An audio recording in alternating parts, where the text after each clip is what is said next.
कहानी शुरू होती है एक छोटे लड़के से जो पेड़ पर ऊंचाई पर बैठा है और अपनी माँ और बड़े भाई को दिखा रहा है। उसकी माँ नदी में कपड़े धो रही है और उसका बड़ा भाई पास में मछली पकड़ रहा है। अचानक आसमान में एक दुश्मन विमान आ जाता है। उसकी माँ अपने बेटों को छिपने के लिए चिल्लाती है, लेकिन सर्ज अपनी जगह खड़ा रहता है। वह कहता है कि उसे डर नहीं लगता। वह अपनी गुलेल में एक चीड़ का फल पाइन कोन डालता है और निशाना लगाता है। अपनी कल्पना में वह एकदम सटीक निशाना लगाकर एक विमान गिरा देता है, फिर दूसरा भी। जोश में आकर वह अपनी माँ और भाई को बुलाता है, लेकिन वे वहां नहीं होते। दृश्य बदलता है। ये सिर्फ एक सपना था। हकीकत बहुत ही कठोर होती है। एक पड़ोसी उसे झकझोर कर जगाता है और भागने को कहता है। उसकी माँ और भाई को मार दिया गया था क्योंकि उन पर प्रतिरोध करने वालों पार्टिजानों की मदद करने का आरोप लगा था। अगर दुश्मन उसे पकड़ लेता है, भागने से पहले ही सैनिक बंदूकों के साथ आ जाते हैं। महिला के पास समय नहीं है। वह छोटे सरगेई को खिड़की से बाहर धक्का दे देती है, खुद को बलिदान कर देती है। गोलियों की आवाज से घर छलनी हो जाता है। सरगेई भागता है। पीछे से गोलियों की आवाज और जलते घरों की लपटें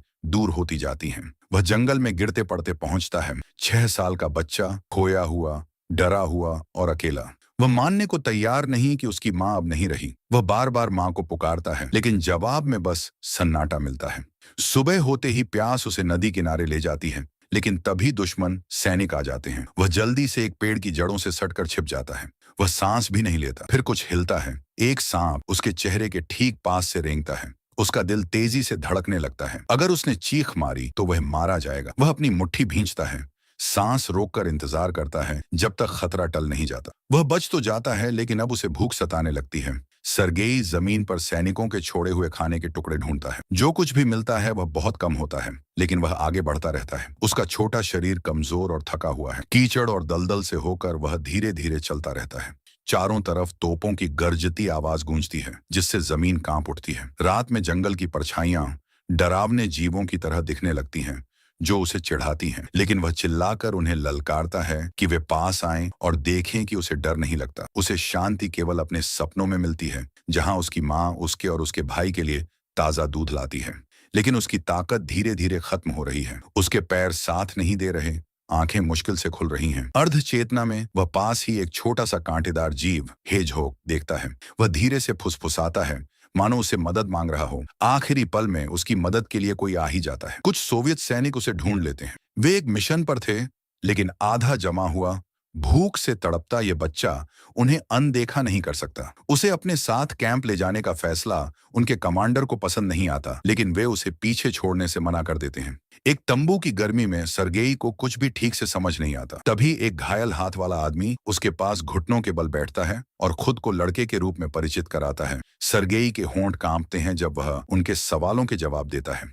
जल्द ही सभी समझ जाते हैं कि सरगेई का अब कोई ठिकाना नहीं है। वह अब अनाथ हो चुका है। रसोइया उसे गर्म खाना लाकर देता है और सैनिक उसके आसपास इकट्ठा हो जाते हैं। उसे दिलासा देने की कोशिश करते हैं। वे उसे अपने बीच अपनाते हैं, उसे गर्मजोशी और देखभाल का एहसास कराते हैं। अगले दिन सूरज के निकलने के साथ ही कैंप में सैनिक बाहर बैठकर हंसी मजाक करने लगते हैं। जिसने उसे पाया था वह सैनिक आंद्रे जर्मन भाषा का अभ्यास कर रहा होता है, जबकि यूनिट का दर्जा याकोव मोइच उसकी फटी वर्दी को सिल रहा होता है।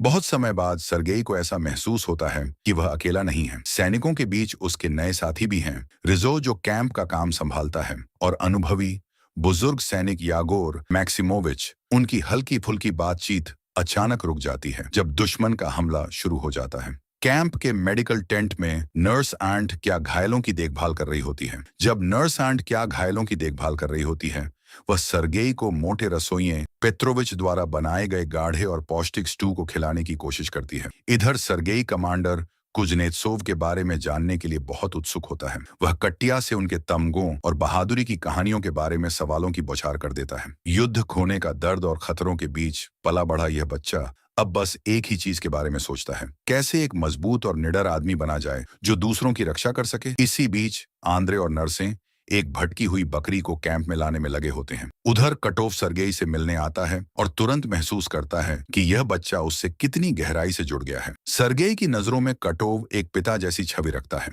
एक आदर्श व्यक्ति। वह उत्सुकता से पूछता है, क्या मैं कीटो को देख सकता हूँ? साहस के लिए मिले तमगे और अपनी निजी पिस्तौल के बावजूद इतना सम्मानित सैनिक भी सब कुछ नहीं रखता। कठिया, जो सरगेई की सुरक्षा को लेकर चिंतित है, कमांडर से विनती करती है कि उसे अनाथालय न भेजा जाए। वह वादा करती है कि वह उसकी पूरी जिम्मेदारी लेगी। बाकी सैनिक भी चुपचाप सहमति में सिर हिला देते हैं, लेकिन किटोव को यह विचार पसंद नहीं आता। बाद में नर्सें सरगेई के भविष्य को लेकर दस्तावेज भरती हैं और चर्चा करती हैं। कठिया डरती है कि अगर अभी उसे भेज दिया गया तो शायद वह उसे फिर कभी नहीं देख पाएगी। एक और नर्स, रीटा, धीरे से कहती है कि कुज़नेत्सोव बहुत सख्त अधिकारी हैं जो कभी नियम नहीं तोड़ते। सैनिकों को भी सरगेई से लगाव हो गया है। यागोर मैक्सिमोविच पूरे दल की ओर से कमांडर से अनुरोध करता है कि लड़के को यहीं रहने दिया जाए। उनके लिए सरगेई उन सभी चीजों का प्रतीक है जिनके लिए वे लड़ रहे हैं।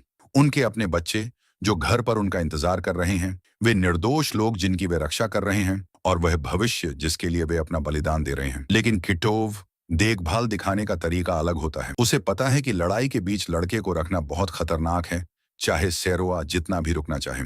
लेकिन कमांडर अपने फैसले पर अडिग रहता है। युद्ध गोलियों और टैंक की आग के बीच जारी रहता है। कटोव अपनी घायल बांह के बावजूद खाइयों से एक घायल सैनिक को खींचकर बाहर लाता है। वह हमला करते हुए घायल सैनिकों की वापसी को कवर करता है। लड़ाई खत्म होने के बाद अब पूरी तरह ठीक हो चुका सेरोआ ऐसे घूमता है जैसे कुछ हुआ ही नहीं। तभी एक ट्रक आता है।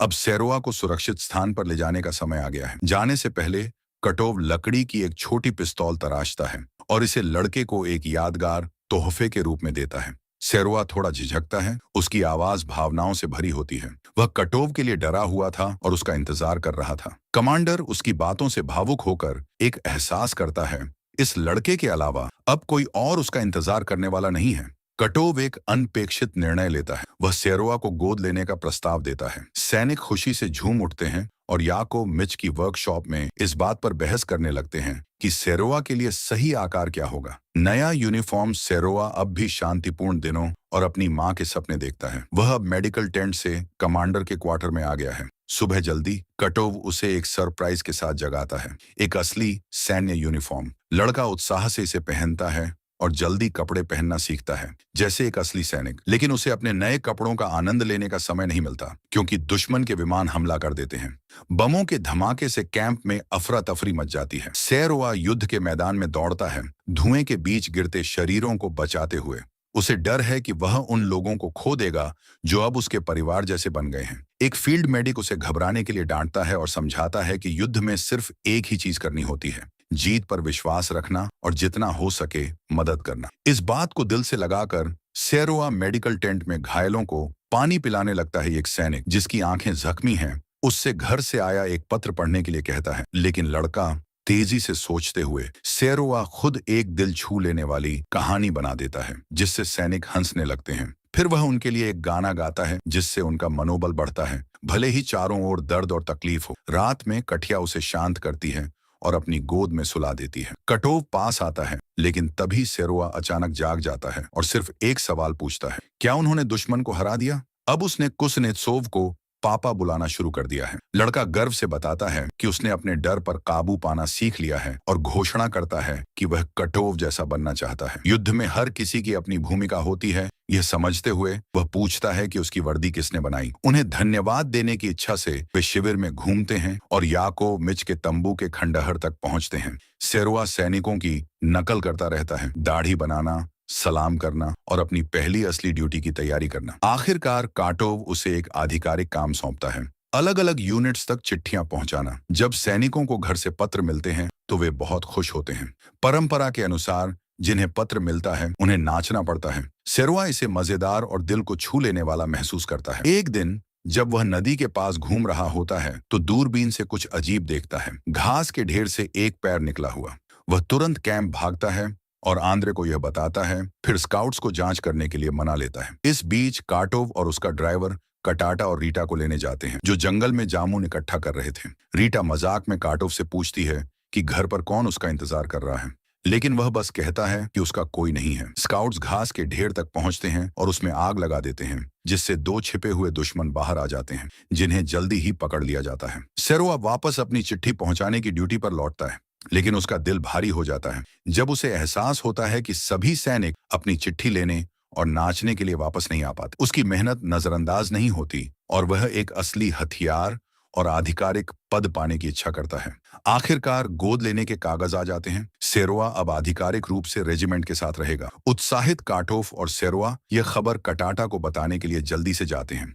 वे उसे नदी के पास पाते हैं। एक सैनिक उसका पीछा कर रहा था और उसे अनचाहा ध्यान दे रहा था। जब वह असहज महसूस करने लगी तो सेरोआ तुरंत बीच में आ गया। दूर से देख रहे काटोव ने कुछ नहीं किया। वह दखल देने के बजाय झिझकता रहा और स्थिति से बचने की कोशिश की। एक और लड़ाई के दौरान सेरोआ बहादुरी से खाइयों तक गोला बारूद पहुंचाता है, जबकि दुश्मन गोलीबारी कर रहे होते हैं। यागोर मक्सिमोविच उसकी सुरक्षा को लेकर चिंतित हो जाता है और उसे कमांडर के पास शरण लेने का आदेश देता है। लड़का इनकार कर देता है, लेकिन एक अधिकारी का आदेश उसे मानने पर मजबूर कर देता है। मजबूरी में सेरोआ आदेश का पालन करता है और बंकर से लड़ाई को देखता है। जब एक यूनिट का संपर्क टूट जाता है तो काटोव रेडियो ऑपरेटर को इसे ठीक करने का आदेश देता है। पीछे नहीं रहना चाहता, सेरोआ चुपचाप बाहर निकल जाता है और मदद करने के लिए आगे बढ़ता है। वह टूटी हुई तार ढूंढता है और खाई में रेंग कर वहां पहुंचता है। एक घायल सैनिक उसे समझाता है कि तारों को कैसे जोड़ा जाए और सेरोआ सावधानी से लाइन को ठीक कर देता है, जिससे संचार फिर से शुरू हो जाता है।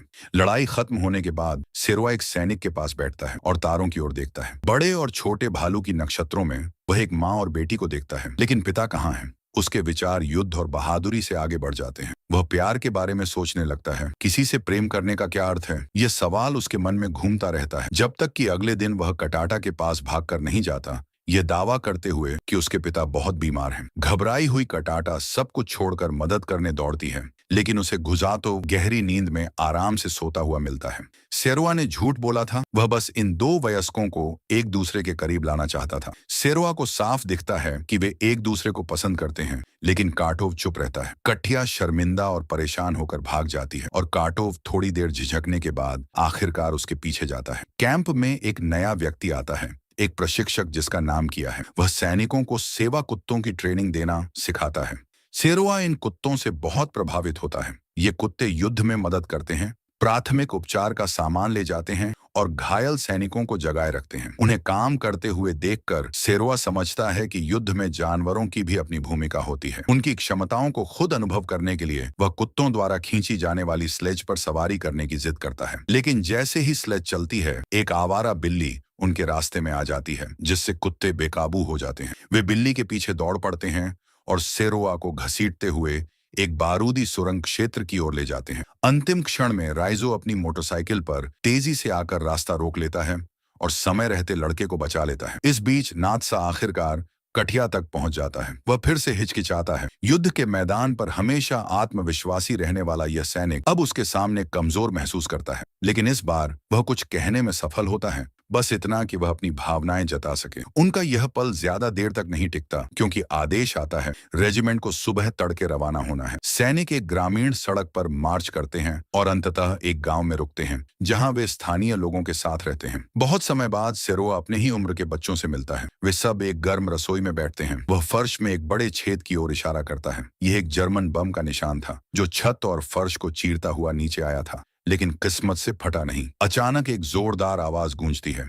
सभी बाहर दौड़ते हैं और केजी नातातोव तुरंत इंजीनियर सैनिकों सैपर्स को बुलाने का आदेश देते हैं। बम को सावधानी से हटाया जाता है और खतरा टल जाने के बाद रेजिमेंट अपनी यात्रा फिर से शुरू करती है। लेकिन जैसे ही वे आगे बढ़ते हैं, उनका काफिला एक बारूदी सुरंग पर चढ़ जाता है। जोरदार धमाके से सेरोआ गाड़ी से दूर उछल जाता है। वह कुछ समय के लिए चकरा जाता है, लेकिन सौभाग्य से उसे कोई गंभीर चोट नहीं आती। वह खुद को संभालता है और देखता है कि बाकी लोग इतने भाग्यशाली नहीं थे। जिन्होंने कुछ घंटे पहले उसे बचाया था, वे अब युद्ध जारी नहीं रख पाएंगे। उनके लिए युद्ध खत्म हो चुका था। आखिरकार रेजिमेंट मुख्य सेना कैंप तक पहुंचती है। वहां सेरोआ और काटोव को जनरल के सामने लाया जाता है। हमेशा जिम्मेदारी लेने को तैयार, सेरोआ एक और काम मांगता है। उसे दूसरी कंपनी को सौंपा जाता है, जहां उसे उनके उपकरणों की जांच करनी थी। लेकिन जब वह वहां पहुंचता है, कोई भी उसे गंभीरता से नहीं लेता। राशन जांचने के बजाय सैनिक उसे चाय और चॉकलेट ऑफर करते हैं, ये सोचकर कि यह छोटा लड़का बस खेलने के मूड में है। लेकिन सेरोआ खुद को साबित करने के लिए दृढ़ रहता है और इन चीजों को लेने से इनकार कर देता है। जब निरीक्षण का समय आता है तो दूसरी कंपनी लाइन में खड़ी होती है। सेरोआ लिखना नहीं जानता, लेकिन वह इसका हल निकाल लेता है। वह एक अधिकारी से उन सैनिकों की सूची लिखवाता है जिनके जूते फटे हुए हैं, ताकि उन्हें नए जूते मिल सकें। जनरल उसकी समझदारी से खुश होता है, लेकिन सेरोआ इससे भी बड़ा मौका देखता है। बिना किसी झिझक के वह उच्च अधिकारी की ओर मुड़ता है और एक साहसिक अनुरोध करता है। अपने पापा और कटिया की शादी की आधिकारिक अनुमति मांगता है। रेजिमेंट को उनकी बहादुरी के लिए गार्ड्स की प्रतिष्ठित उपाधि से सम्मानित किया जाता है। हमेशा सपने देखने वाला सेरोआ खुद को आगे बढ़ते हुए देखता है, अपने साथियों के सामने सम्मान पदक प्राप्त करते हुए। जैसे ही वह पंक्तियों के बीच चलता है, वह उन चेहरों को देखता है जो उसके परिवार बन चुके हैं। आंद्रे, जिसने उसे पहली बार पाया था, दयालु राइजो, बुद्धिमान याको मोइच और कई अन्य, जीवित भी और शहीद भी। उसके दिमाग में वे सभी उसे गर्व से देखते हैं। लेकिन जैसे ही वह अपने सपनों में खोने लगता है, कठोर हकीकत उस पर टूट पड़ती है। वह और निकोलाई एक हवाई हमले में फंस जाते हैं। जमीन धमाकों से हिलने लगती है और सेरोआ जल्दी से खाई में छिपने की कोशिश करता है। वह डर के मारे देखता है धमाके से बंकर गिर जाता है। सेरोआ मलबे की ओर भागता है, भारी लकड़ियों को हटाने की कोशिश करता है जो निकोलाई को फंसा चुकी थी। उसके छोटे हाथ लकड़ी को पकड़ते हैं, उसकी मांसपेशियां जोर लगाती हैं, लेकिन यह बेकार है। बेबस होकर वह मदद बुलाने दौड़ता है। सैनिक तुरंत वहां पहुंचते हैं और किसी तरह अपने कमांडर को मलबे से निकालते हैं। निकोलाई बुरी तरह घायल है, लेकिन जीवित है। फील्ड अस्पताल में कठिया उसकी देखभाल करती है और सेरोआ जब भी मौका मिलता है उसे देखने जाता है। लड़का उसका हाथ पकड़ता है, आंसू रोकने की कोशिश करता है, लेकिन अपने घायल पिता जैसी हालत में निकोलाई को देखना उसे अंदर से तोड़ देता है। निकोलाई कमजोर लेकिन अब भी उसे मजबूत बनाए रखने की कोशिश में कहता है, मर्द रोते नहीं। लेकिन इस बार सेरोआ अपने आंसू रोक नहीं पाता। यह कहानी असली घटनाओं पर आधारित है। 6 साल के सेरोआ अलेश्कोव, जिन्होंने स्टालिनग्राद की लड़ाई में सोवियत सैनिकों के साथ युद्ध लड़ा, अपनी रेजिमेंट के साथ पोलैंड तक मार्च किया और कॉम्बैट मेरिट पदक से सम्मानित किए गए। तो दोस्तों, हमारी आज की ये वीडियो यहीं पे खत्म होती है।